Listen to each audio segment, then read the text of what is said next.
Russia's invading a set order of virtual reality. The government wants to control Russian internet space, which, according to Moscow, is under America's thumb. Politicians say if America's internet regulating service ICANN decides to put down Russian websites, it will be able to do so easily. People all over the world won't be able to access web pages, and the Russian government and security agencies will lose vital information. They won't be able to communicate. Plus, a study suggests that the level of DDoS attacks on Russian websites increased 178% last year in comparison to 2012. Then there was an incident 2 years ago when the NSA accidentally caused Syria's internet to black out. Well, what does Russia do to prevent the hypothetical online invasion? The key word here is control. It's already controlling popular bloggers by forcing them to additionally register in Russia. It aims to control social media profiles of all Russians by forcing Twitter and Facebook to store their data within the country. Russians are developing their own operating systems, an alternative to iOS and Windows. So this reaction sort of makes sense. Take a look at this. Headlines: draconian measures.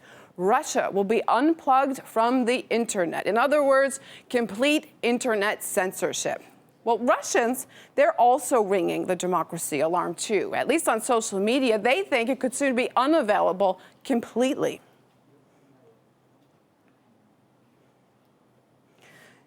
Joining me in the Now tonight is Anatoly Nishberg. He's managing director of Paradigm Next. Thanks for being with us. Is there a real threat of the U.S. shutting down the Russian internet? It sounds a little bit paranoid. It's paranoid and far-fetched. It's not something the U.S. government is likely to do, but putting together preventive measures and staying ahead of the curve instead of being reactionary is never a bad idea. So it is about security, you think? I think it's a great idea. The U.S. government has been controlling the internet through ICANN and through its mechanisms pretty much since the advent of the internet.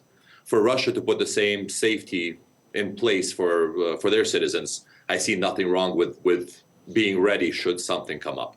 And clearly right now, it's the U.S. who has the most control over the internet worldwide. By far. I mean, even though they're severing their ties right now with ICANN, which is a domain registry service, up until now, they've been controlling it. And even the severing of ties will take some time. On top of it, ever since 9/11, the NSA has had full control over the internet and full access to everybody. So right now, the U.S. government is definitely in a role to where they control the internet, and as was evidenced by the Syria debacle also. I want to talk more about what happened in Syria. This, of course, was a revelation open to the world, revealed to the world by Edward Snowden. We're hearing less and less about him, by the way. The Russian government specifically worried about a possible blackout of the internet. Can you explain to us technologically how that could possibly occur?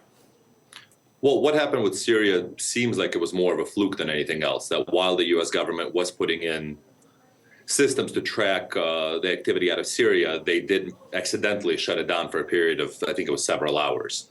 So it wasn't an intentional shutdown. But all DNSs and all domain names are controlled through ICANN, which is a California-based company. So when we type in rt.com or rt.ru, that's a shortened abbreviation for the full IP address of the actual website. Should ICANN choose not to allow that access coming in from Russia or from Syria or from any other country, all those domain names, such as rt.com or rt.ru, would become inconsequential, and typing them would lead you nowhere without knowing the exact IP address. So that's the easiest way that they can gain control over it. The internet has become so powerful. How free is it? It's still quite free. I mean, people control the internet and from all sides, and there's a lot of advocacy for further control and for less government oversight.